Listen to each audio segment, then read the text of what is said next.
Hey, so my topic right now is about a 50-year mortgage. Is it good for the industry, bad for the industry? What's my beliefs and stuff on it? So let's jump into it.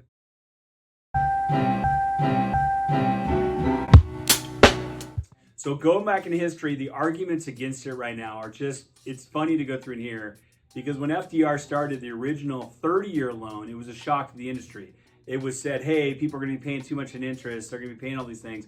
Because before 1933, you either did a 3 or 5 year home loan. So when they introduced that, it quadrupled, the amount of people that got into the industry or got into basically owning a home. And that's the American dream, is to have that asset to be able to go through and do it. So why my belief the 50-year loan is something that's awesome. Right now in the United States, the average person buying their first home is 40 years old. So that's a problem. How do we get 20 somethings, even 30 somethings into the market? So if we created a 50-year term, something I've always gone through and looked at is what do you pay versus rent? What do you pay versus owning a home? So the more people you can introduce to go in and do that. And here's the reality about it. Who carries a loan for 50 years?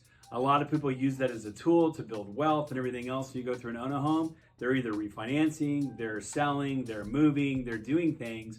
So if you can introduce something that drops that payment by a few hundred or even more, it's something to just keep people on the train. Just get them into the home ownership cycle. When you have home ownership and you buy a house that's appreciating between 3 to 6% per year, which is what real estate's done over the history of the United States. So if you could get someone owning a house, they're gaining that appreciation. Even if they're paying it off real slowly over time, the appreciation factor is where we build wealth as individuals. So I'm in favor of anything that introduces younger people or more people into be able to own a home, and just getting on, as I said, the train earlier, that's a key factor when you go through and do this. So I'd love to hear your feedback, your arguments against me in here.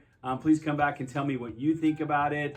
But I just think if we can go through and introduce something that, once again, can lower people's premium or their monthly payment, more people are going to be able to go through and do it. So that's my take. Hope everything's good. If you have any questions, reach out to me. Thanks.